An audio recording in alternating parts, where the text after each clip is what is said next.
Então, sejam muito bem-vindos, né, a esse vídeo de PIR, de perguntas e respostas, no qual eu vou estar trazendo algumas perguntas que eu já separei aqui, que eu recebi ao longo dessas últimas 2 semanas, né, depois que a gente conseguiu resgatar o nosso Instagram. Mas vamos lá. Eu recebi algumas perguntas, né, e eu fui selecionando das caixinhas, e eu botei os nomes também das pessoas, né, pra gente poder exatamente responder pra quem queria saber, né. Deixa eu pegar. Que estava me perguntando sobre orientação de pais. Foi da Fiamma Contente. A Fiamma Contente mandou uma pergunta querendo saber como que funciona a orientação de pais. Ela me perguntou assim, quantas sessões são precisas para a gente fazer a orientação de pais? E a minha resposta é que a gente não tem como determinar o número de sessões, né? Porque vai depender muito da demanda. A orientação de pais ela é essencial quando a gente trabalha com crianças e adolescentes. Então a gente precisa fazer. Mas o quanto que a gente vai precisar engajar esses pais vai depender de cada caso. Então, por exemplo, tem casos que a gente pouco vai ter essas intervenções de orientação de pais. Tem casos que a gente vai precisar fazer isso semanalmente. Então, isso vai ser vai depender muito de cada caso. Então, não tem como a gente falar em quantas sessões, tá? Então, é muito difícil a gente mensurar. Vai ser muito do feeling do terapeuta e dos seus objetivos com aquele paciente. Porque quando a gente recebe um caso lá no início, que a gente conceitualiza, a gente faz um plano de intervenção.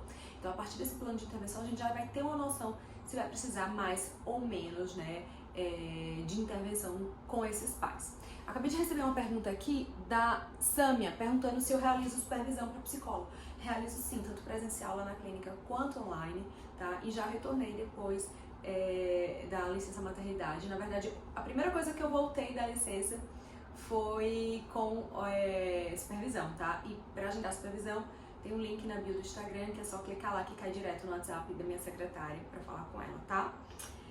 Também recebi uma pergunta aqui da Luana Carla Silva, se eu atendo online. Eu atendo online alguns públicos, né? Criança eu não atendo online hoje. Eu escolho não atender online, porque eu sei que eu faço muito melhor esse atendimento presencial. Que já vai puxar aqui uma outra pergunta, deixa eu ver de quem foi. Tem uma pergunta que foi a partir de quantos anos eu acho que é o ideal para atender crianças, né, online. E eu estou tentando procurar aqui, qual a idade ideal para atendimento de crianças online? Foi uma pergunta da Amanda Guerra. Ela perguntou, né, e eu vou dizer para vocês assim que depende muito do nível de desenvolvimento cognitivo dessa criança, do quanto que essa criança vai conseguir se engajar com as plataformas digitais e quanto que ela vai conseguir prender ali a atenção dela. Em geral, o que eu falo é que você vai ter que sentir cada criança, como elas vão responder. Eu confesso pra vocês que eu, Ana Carla, tenho uma certa limitação. Eu prefiro muito mais fazer presencial com criança, eu acho que a gente ganha muito mais. Então o online seria só num caso muito extremo, em que realmente eu não teria como me ver, nem ver outro terapeuta, enfim. Então adolescentes e adultos eu acho que flui super bem, criança a gente tem que ter cuidado. Porque a depender da criança, pode ser que você não consiga fluir muito bem. Então, por exemplo, nesse período que eu fiquei de licença maternidade, eu atendi algumas crianças esporadicamente pra gente não perder o vínculo, pra manter aquela conexão, a gente se manter atualizado na vida do outro, mas não eram sessões regulares assim toda semana. E também, gente, que eu vou sugerir sempre quando vocês atenderem criança online é que vocês façam sessões reduzidas. Se você costuma atender 45, 50 minutos, 1 hora no consultório, faça sessões de 30 minutos com crianças, porque online o bicho pega, né? Então são muitas distrações. Quando a gente tá aqui com a plataforma digital, tem notificação, tem a competitividade de jogos, de WhatsApp, de não sei o quê. Então assim, a minha sugestão é que vocês filtrem muito bem, escolham a dedo os pacientes que vocês vão atender online. Não dá pra atender qualquer criança online não, tá, gente? E uma das coisas também, assim, é que eu sempre penso que eu não quero as crianças nas telas, né?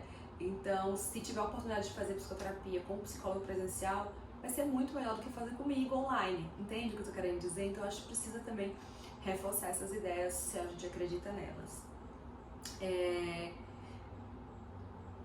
Teve uma pergunta da Rafa Xavier, como que eu consigo conciliar, como está sendo conciliar a vida profissional e pessoal. E ao mesmo tempo também tem uma pergunta da Cleidinara Rigodanzo, perguntando como eu organizo a minha rotina. Então são perguntas que eu acho que se entrelaçam e que eu posso falar aqui pra vocês parecido. Na verdade, assim, nem eu sei como é que eu consigo dar conta dos projetos, de tudo, né? Porque é muita coisa que a gente acaba fazendo, que eu acabo fazendo. E eu acabo também me predispondo a fazer. Tanto que quando eu marquei essa live aqui, na semana passada, eu tenho uma reunião logo em seguida às 20, né? E quando eu marquei essa live aqui, eu recebi um direct da Vanina Cartacho dizendo: pronto, endoidou de vez, porque a gente estava conversando que a gente estava precisando dizer mais nãos para diminuir. E a gente marcou uma reunião hoje à noite, de 8 da noite, para um projeto incrível que eu acho que vocês vão amar, né? E ao mesmo tempo a gente tava falando: meu Deus, eu não sei se eu dou conta de pegar mais esse projeto, eu não sei se eu dou conta de pegar mais esse projeto. Aí não só pegamos, como ainda marquei essa live mais cedo aqui com vocês de PIR. Então ela falou: você tá doida? Eu respondi: tô mesmo, né? Pode mandar internar. Mas é isso aí. Mas voltando aqui, como que eu dou conta, né, de fazer todos os projetos? Gente, eu acho que a chave também é a organização. E a gente só fazer aquilo que a gente sabe que vai dar conta, né? Então sempre que eu dou um sim, eu tenho certeza que eu vou dar conta. E eu acho que a gente também precisa começar a filtrar quais são os nãos necessários que a gente vai dar para nossa vida, né? Então assim, a gente precisa de muita organização e planejamento diante do que você também se predispõe a fazer. Por quê? Cada pessoa tem um ritmo de produtividade, cada pessoa sabe como que é a sua frequência com tudo, né? Então a gente também precisa conhecer isso. Eu sou, de forma geral, uma pessoa muito produtiva. Quando eu sento, eu consigo focar, consigo fazer, é muito rápido a produção. Mas eu também tenho o meu estilo de fazer, então eu preciso do meu tempo, do meu jeito. Então eu acabo sempre refazendo as prioridades, né? Claro que sempre tem alguma coisa que não vai ser a prioridade naquele momento. Então tem que seguir ali a listinha de prioridade dos projetos. Então, se a gente for parar pra pensar, hoje tem a psicologia em destaque clínica, que eu gerencio junto com o Guilherme. Tem os meus pacientes. Tem o Psicologia em Destaque School, que a gente tem mais ou menos 6 lançamentos, 5 lançamentos por ano, fora os produtos digitais e outras novidades que vão vir esse ano, que vocês vão adorar. Fora os projetos de livros e recursos, etc, etc. Fora as aulas em pós. Fora, enfim, vida pessoal, né? E agora a Lia. Então, na verdade, eu fiz toda uma reorganização para retornar ao trabalho, onde a Lia é o foco principal de prioridade, né? Então, eu fiz toda uma reformulação na minha agenda. Antes eu atendia todos os dias, manhã, tarde e noite. Eu só não atendia na segunda, que era dia só de planejamento e de supervisão, enfim, lá da clínica. E aí agora eu fiz uma reorganização na qual eu só vou 3 dias na semana para a clínica, os outros eu tô presencial. E eu também diminuí o tempo de atendimento a pacientes direto. Então, eu diminuí em 50% os pacientes que eu atendia, tá? Então, com a licença maternidade, eu acabei encaminhando muitos pacientes, né? Porque eu ia ficar um tempão sem atender. E alguns eu ainda não retornei. Não sei quanto tempo vou ficar assim, vai ser muito da demanda da neném. Então, o que eu posso dizer sobre como organizar a rotina, como dar conta de tudo, é planejamento, né? E você respeitar os seus limites. E principalmente quando você tem, você percebe que a demanda tá pesada, é rede de apoio, né? Eu não tô nem falando da vida pessoal, mas até na clínica mesmo. Eu comecei a perceber que os projetos estavam crescendo, que as coisas estavam acontecendo e que para poder as coisas caminharem, eu precisava de rede de apoio. Então foi a partir daí que eu comecei a contratar mais pessoas, a ampliar mais. Então isso serve para a vida pessoal e para a vida profissional, gente. Quando a gente acha que não está dando conta, ou então quando a gente quer realizar coisas maiores, a gente precisa também, né, unir as forças, arregaçar as mangas e fazer junto. Então eu tenho uma frase que eu sempre digo, que quando um psicólogo clínico é bem sucedido, ele acaba fazendo bem para a classe e acaba sendo bom para todos os psicólogos clínicos, né? Porque um psicólogo clínico que faz sucesso vai levando o nome da psicologia clínica, de certo modo. E isso que eu falo acontece na nossa vida diariamente. Então eu sempre acho assim que se você quer crescer, tenha pessoas do seu lado também para você crescer, que aí todo mundo cresce junto, né? Então eu acho que a grande questão mesmo é a organização. Tudo na ponta do lápis, muito plano, tudo anotadinho. Tanto que eu tô aqui falando com vocês com o computador na mão, porque eu tive que selecionar as perguntas que eu não iria lembrar de cabeça, né, gente? Também tiveram várias pessoas que me perguntaram sobre a imersão presencial que eu comentei que vai ter aqui na clínica. A gente teve a primeira edição da imersão aberta ao público agora em 2022, né, no ano que passou. A primeira edição mesmo, as edições, né, de imersão só eram treinamento interno da clínica, e como eu percebi que tinha muito interesse, né, em conhecer o universo de psicologia em destaque, de treinamento mesmo, eu abri e fiz um evento teste, né, um evento piloto, como a gente chama, que foi a imersão que aconteceu em 2022, ano passado. E aí esse ano eu vou repetir a imersão. A imersão é lá na clínica que acontece, tá? É um evento super limitado, porque como é na clínica eu preciso de poucas pessoas. Ano passado a gente teve 18, então esse ano eu tava querendo fazer com 15, estourando 18 também de novo, porque senão a gente não consegue. E vai ser em agosto, tá? A gente ainda não fechou. Essa pergunta da imersão, deixa eu ver aqui quem foi que fez o nome. Foi a Luana Mendes que queria saber da imersão. Na verdade tiveram uns 4 ou 5 perguntas de imersão, mas eu selecionei só um. Então esse evento vai acontecer esse ano em agosto aqui em Maceió, a gente vai divulgar em breve, a gente divulga com 6 meses de antecedência, porque eu sei que para as pessoas virem vai precisar de um planejamento, que não é daqui, né? Ano passado a gente fez com 3 dias e eu senti, como eu falei, era um evento piloto, justamente para eu ver o que precisava de melhorias, o que a gente podia fazer. E aí eu percebi que a gente precisa de um 4º dia, tá? Então vão ser 4 dias de imersão e a gente vai dar uma caprichada ainda mais no conteúdo. Todo mundo que veio disse que foi inesquecível, que foi fantástico, que foi um diferencial na carreira e realmente é um evento inédito. Um evento que eu nunca vi em lugar nenhum, veio da minha cabeça, né? Eu criei porque eu sentia falta de ter isso que a gente faz aqui, né? Desse planejamento mesmo. Deixa eu ver mais perguntas. Tem muitas perguntas de TARI também. Tem perguntando aqui como diferenciar o TARI, foi a Leomara que fez. Se eu tenho indicação de psicólogo que atende TARI em São Paulo, foi a Tiara Seara que fez. Diferença entre TARI e seletividade alimentar foi a Amanda Guerra. E tiveram outros também, mas eu acho que se resumem nessas. Então eu vou responder todas de uma vez só. Primeiro, quando me perguntam de PCs que atendem TARI em determinada cidade, eu sempre recomendo vocês olharem o link da bio do Instagram, porque lá nesse link da bio você consegue ver todos os alunos que a gente teve que são cadastrados, né? Nem todos estão lá, a gente tem gente, o a gente está aqui hoje já passou de 4.000 alunos, né? E a gente tem uma porção muito grande, mas nem todo mundo manda, né, o currículo para colocar lá como se fosse a vitrine. E aí você pode encontrar, né? Você olha pelos estados aqui de Alagoas, do Brasil, e você vê, né, que profissionais em que cidade eles atendem e tem um currículo e contato lá. Então, de São Paulo, lá também tem as indicações, tá? Então, vocês dão uma olhadinha aqui no link da bio, e quem estiver escutando no podcast ou vendo no YouTube, vocês podem clicar lá no Instagram e dar uma olhada. Também tem aqui sobre TARI, né, como identificar o TARI. Eu costumo dizer, gente, que o TARI não é um transtorno difícil de identificar. Na verdade, o TARI é um transtorno muito fácil de identificar. Por quê? São poucos critérios diagnósticos. Se você olhar no DSM, os critérios diagnósticos não são muito extensos. Então, não é difícil de diagnosticar, né? Então, aí cabe também até eu falar um pouco sobre seletividade alimentar, né? Algumas pessoas falam, ai, Ana, quem tem seletividade alimentar tem TARI? Não necessariamente, porque a seletividade alimentar é só um sintoma.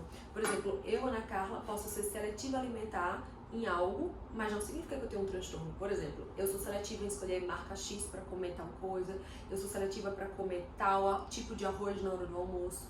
Então isso não quer dizer que eu tenho um transtorno, apenas que eu sou seletiva na minha alimentação, em alguns itens. Então a gente precisa entender o quanto que essa seletividade está impactando na saúde mental, na rotina, na saúde física desse paciente. Então não é muito complicado de diagnosticar. E aí, também, por exemplo, a gente fala neofobia alimentar. Neofobia alimentar seria tipo fobia à comida. Então seria algo muito pontual, que também não é TARI. Então a gente precisa entender o que é sintoma, o que de fato é um transtorno, porque você tem uma característica não significa que você tem um transtorno. Por exemplo, eu estou triste, não significa que eu tenho depressão. Então a mesma coisa com TARI. Eu acho que isso precisa ficar muito amarrado porque gera muita confusão, né? Eu vejo muita gente dizendo, acho que fulano tem TARI, fulano tem TARI. Será que não é só um aspecto, né, mais seletivo da alimentação? Então, a gente precisa avaliar nesse sentido, mas não é difícil de avaliar, é difícil de tratar, né? Também tem aqui me perguntando como ajudar uma criança no desfraude no número 2. Foi a Marília Interamiense, não sei se eu falei certo, desculpa se eu não falei. Então, gente, o desfraude, eu gosto muito de fazer sessões de exposição, né? Eu acho que são essenciais para a gente conseguir ter uma resposta significativa.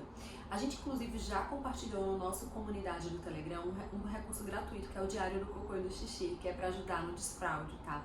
Então, quem ainda não baixou, pode entrar lá e baixar gratuitamente esse recurso, né, que fica tudo lá no arquivo. E também, semanalmente, toda terça a gente coloca um recurso novo, tá? Então, quem não tá no Telegram, acho que devia correr pra lá. Então lá tem esse recurso, né, que pode ajudar para fazer essa tabelinha, para acompanhar do desfraude. Mas o que eu acho muito legal é a gente fazer sessões que sejam divertidas com tema, né? Fazer sessões no banheiro, tentar compreender o que dá para criança, o que tem de medo para criança. Será que tem medo? Qual é a sensação que vem? Que emoção que vem que ele não consegue desfraudar? O que está por trás, né, disso? Também avaliar, por exemplo, se ele consegue perceber os sinais, né, que tá dando vontade de ir no banheiro, principalmente o número 2, que foi que ela se referiu. Eu gosto sempre também de fazer a gente precisa entender porque esse menino ou essa menina tem nojo do cocô, ela tem medo que o cocô machuque, o que acontece? Então a gente precisa entender qual é a emoção que está por trás da dificuldade do desfraude, certo? Então a gente precisa ter muito esse cuidado. E eu gosto muito de ter uns cocôzinhos em miniatura, de pintar o cocô, né? Eu gosto de fazer sessões muito lúdicas.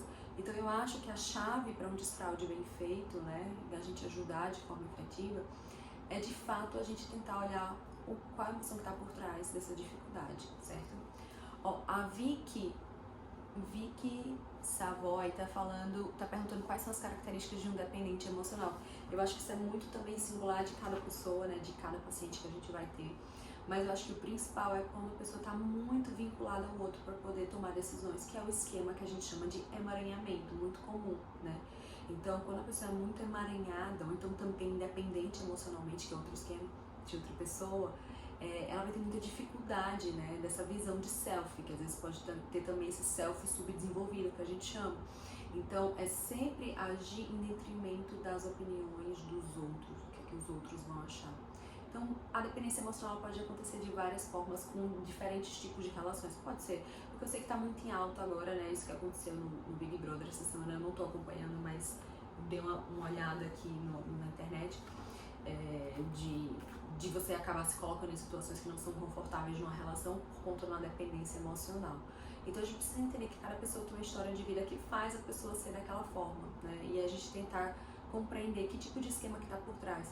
Então, pode ser isso, eu estou emaranhada, eu tenho dificuldade de me impor, eu tenho uma necessidade muito grande de me sentir aceito, de me sentir amado, o que está por trás? Então a gente precisa tentar investigar isso. Então acho que pode se desdobrar de maneiras diferentes, né? Mas de forma geral, uma pessoa que está ali sempre vinculada àquela opinião do outro, né? Que tem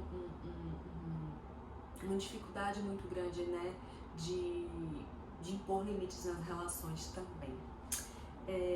Também estou perguntando aqui, essa que eu já falei, que foi da Juliana Pandolfo, que era quantas sessões de orientações de pais. Tinha uma pergunta da Thaís Carvalho, que era sobre criança mais velha manipulando os outros. Tinha todo um contexto que ela mandou, era muito grande, mas eu resumi aqui. Gente, a gente precisa entender como que é essa manipulação, né? Porque do jeito que ela colocou pra mim, era como se fosse algo meio perverso, meio de traço de personalidade. Mas a gente precisa entender se é um mecanismo dessa criança, né, que ela tá usando ali para se relacionar e se sentir superior de alguma forma, o que está acontecendo ali naquele ambiente que ela vive. Se ela manipula porque ela quer ganhar e ela é muito competitiva no jogo, então a gente precisa entender que tipo de manipulação e que tipo de resposta também está tendo desse comportamento. Então, eu fiquei meio na dúvida se ela queria ajudar a criança que está sendo manipulada, né? Então, eu acho que sendo a mãe ou a psicóloga que está orientando o que está sendo manipulado, a gente vai precisar trabalhar muito a habilidade social, tá? Se impor, dar sua opinião, pedir ajuda, se relacionar melhor com os outros. Eu faria muitos roleplays nas sessões divertidas, eu me colocar no lugar do manipulador e ele dele mesmo, depois eu dele e ele do manipulador. Então varia meio que nessa pegada, tá? Eu entendi que a pergunta era mais ou menos isso, mas se não foi isso... Tem uma pessoa falando também, né, foi a Tatiane Gurgel, que se formou agora e que queria entrar para TCC, perguntando o que é que eu faço. Gente, o que eu posso dizer para você é mergulhar de cabeça, né, porque a TCC ela é uma abordagem que tem muita evidência científica, né, para tratar diversos transtornos, e as terceiras ondas em TCC também, né, são incríveis. Então encontrar uma aí que você se identifique e mergulhar de cabeça também. Então, acho que hoje tem muito conteúdo gratuito na internet, você pode encontrar no YouTube, Instagram. Acho que eu recomendo estudar muito o nosso perfil do Instagram. Eu costumo dizer que o perfil do Instagram do Psicologia em Destaque, ele tem conteúdo rico de verdade, né, assim, de TCC. E eu também recomendo fazer uma boa formação em TCC para começar, uma pós-graduação. Uma opção também é o nosso curso de TCC Infanto-Juvenil, que é de formação, tá? A Leidiana Vieira tá perguntando quando é que eu comecei a me sentir segura na clínica. Gente, sabe que eu não sei te dizer exatamente, mas eu sempre me sentia segura no início quando eu fazia supervisão. Porque às vezes no início, né, eu me lembro que eu consegui perder meu primeiro paciente em apenas uma sessão, foi péssima a minha primeira sessão com meu primeiro paciente. Eu comecei a buscar supervisão. E aí a supervisão, ela traz uma segurança muito grande para os nossos atendimentos. Então, a minha sugestão é que sempre que você estiver se sentindo inseguro ou insegura, invista em supervisão, tá? Eu acho que é o maior investimento que a gente pode fazer, né, enquanto psicólogos, principalmente no início da carreira, porque a supervisão ela dá um norte e dá a segurança que a gente não sente, né, quando que a gente tem dúvida. É estudar muito, fazer muito curso. Eu acho que essa é a chave para se sentir mais seguro na prática clínica, né? Eu acho que faz toda a diferença. Como é que pode fazer a avaliação de alienação parental? Gente, geralmente na clínica a gente recebe uma parte, né, que está sendo alienada. Às vezes é mais difícil, dependendo do caso, os dois virem, né? Depende do nível da briga também. Mas eu acho que é sempre importante a gente atender a criança e fazer a nossa percepção pela criança. Então, se for preciso fazer uma avaliação neuropsicológica, uma avaliação psicológica, uma aplicação de testes de personalidade, investigação com esses pais, com a família, com o máximo de pessoas que você conseguir, porque quando a gente fala de alienação parental é algo muito sério, muito agravado, tá? Também tem uma pergunta da Raíssa Faxina que era se Muay Thai pode estimular a violência em crianças. E aí eu vou responder para vocês que, de forma geral, as artes marciais, elas não são pensadas para estimular a agressividade em ninguém, muito pelo contrário, né? Eu acho que existe muito respeito nas artes marciais quando elas são passadas. Não é vou aprender artes marciais para ser agressivo, e sim muitas vezes para lidar bem com sei lá, ser muito imperativo, com a raiva, ou às vezes só pode ser um hobby, ou só para ser algo bom para sua saúde. E tem muitas regras, né? Na verdade, eu acho que é excelente para regras das artes marciais. Então eu acho que não estimula a violência, eu acho que pode ser uma forma de canalizar a violência, de uma forma positiva, certo? Então eu acho que isso acaba sendo bem importante também, tá? E aí, gente, eu tinha selecionado essas perguntas, eu achei que ia ficar aqui, tipo, horas falando sobre elas, mas foi tão rápido, né? Por isso que eu não selecionei mais. Mas então eu quero aproveitar também a oportunidade que a gente tá aqui, né? Porque esse vai ser um ano de muitas mudanças positivas aqui no Psicologia em Destaque. A gente tem muitas coisas novas, vai ter lançamento de novos produtos. Como eu também me retirei mais da parte de atendimento clínico, eu vou poder me debruçar mais nos projetos, tanto digitais, quanto nos projetos físicos e de eventos. Então vai vir muita coisa boa, tá? Agora para 2023. Quero só lembrar para vocês, tá? Que toda segunda-feira a gente tem um vídeo no YouTube. Toda terça Recurso em Destaque no Telegram e toda quarta a gente tem áudio no podcast. Então não perca essa programação, tá? Que semanalmente a gente traz esses conteúdos para vocês fora diariamente no Instagram, tá? E é isso, gente. Um beijo e até o nosso próximo vídeo, tá? Nossa próxima live.